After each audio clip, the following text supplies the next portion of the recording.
welcome to this episode of Fish or Die. On this episode, I'm going to attempt to fix my kayak that has a crack in it using some stuff that I just have around the house. What you need is some high density polyethylene to fill in the crack. We're going to take some of this high density polyethylene off of this bottle. You can tell that it's high density polyethylene. If you look right here, you get that number 2 on there. Alright? Another thing we need to do is we're going to have to heat it up. So I'm going to use a soldering iron to heat up the plastic and melt it in there. Alright? But we also need something that's going to hold it all together, because it'll just crack again if we just melt the plastic in there.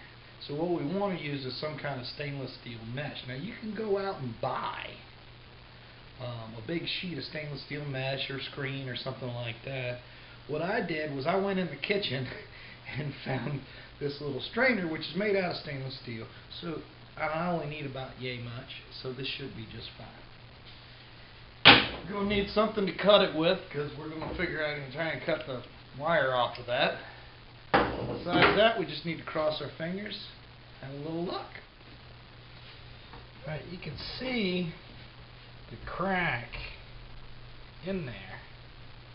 You don't notice it so much when you don't put any pressure on it, but when you're sitting on it, because it's right where the seat, it opens up, and the scupper hole is right here.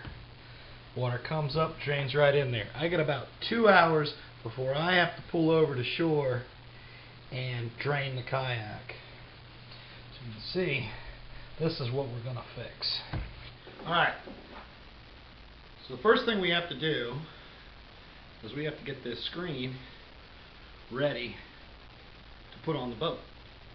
Now, for those of you guys that are newly married or newly in a relationship, please ask your wife or your significant other if you can use this out of the kitchen. So we're going to try to cut this.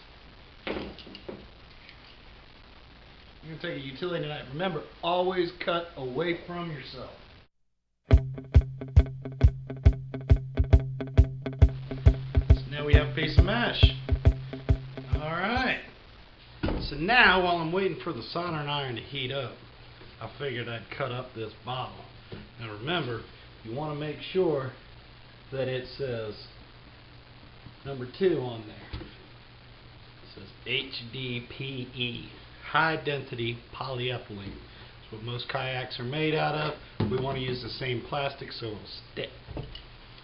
Alright, see if I can do this so I don't cut myself. And remember, always cut away from yourself. Just gonna take this utility knife. You know, cut out a big chunk here, maybe. That'll work. I don't know how much I'm going to need, so it's going to cut off some chunks here.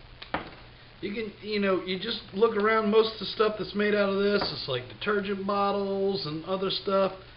You just find that number 2 on there. No real need to go buy anything, I'm guessing. Like I said, we're going to see if this works. Cut it into some strips. This is probably more than I'm going to need, because the crack's only about that big, but it's right there underneath my butt. So the weight of me, and right there by the scupper hole, takes 2 hours. This thing's full of water, and I got to drain it out. And that's just too much effort for me. Okay, now that our soldering iron's all heated up, we're ready to start melting plastic. There's one important thing that we need to do. Bear with me.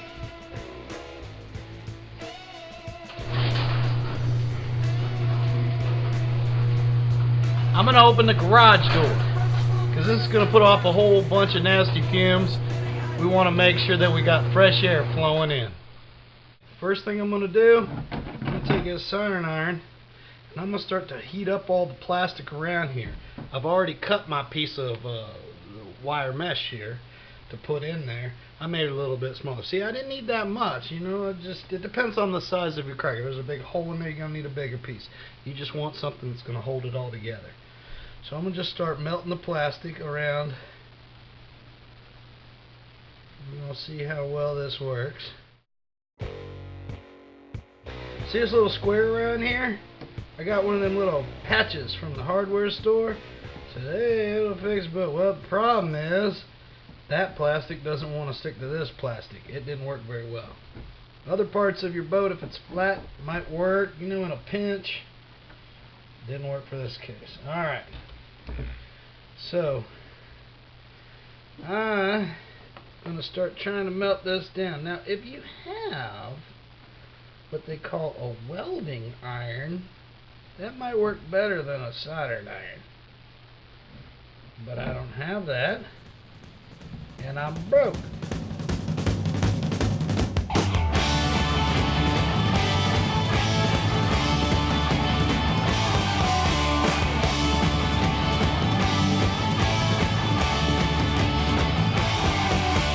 Breaking rocks in a hot sun. I fall for law in a low one. I fall for Now we've got our mesh in there.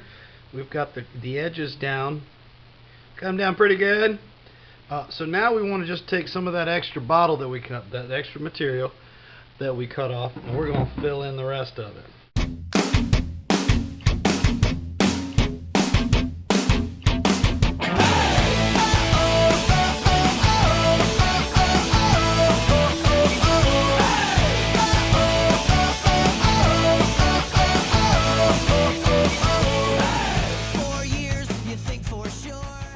It's not exactly pretty. You could sand it down and do all kind of stuff, but you know, I'm going to be sitting right there. You're not going to see it, so I'm just going to leave it like that. I think it's going to work. The only thing left to do now is take it out on the water and see what happens. So now we're going to take the kayak out on the water and see if it leaks or not. Well, I haven't sunk yet. So we're going to paddle out and see how things go.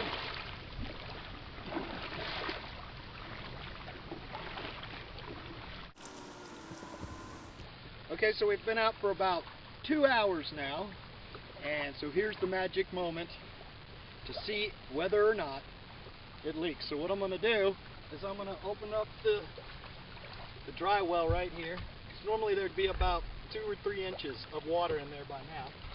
So we're going to see.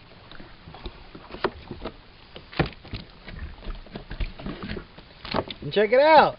There's a little bit of water in there. I mean, but before there'd be like 2 or 3 inches. I mean, this whole thing would be full of water. But now, that's probably just water that was even in there before. It just didn't get drained out. So it looks like it worked. So we've learned how to fix a crack in our kayak. So thank you for watching Fish or Die. Next time we'll do something else. Maybe we'll even catch some fish. I fall for law in a low one. I fall for law in a low one.